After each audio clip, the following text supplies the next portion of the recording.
Magandang araw sa inyo mga katropa. At ito, papakita natin yung tindahan natin dito sa Boy B Extreme Tactical Shop dito sa Imus Branch, no.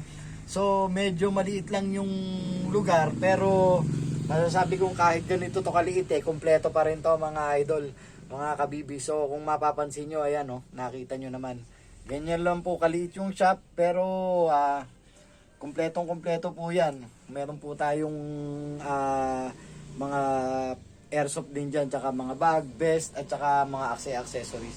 So, tara, pasukin po natin. Ay, pinasok na pala natin. Ugong! Barinig kita sa mukha Mga katropa, mga kabibis. So, papakita ko sa inyo kung ano yung mga laman nitong airsoft shop, Boy B Airsoft Shop at Extreme Tactical dito sa ating mumunting tindahan.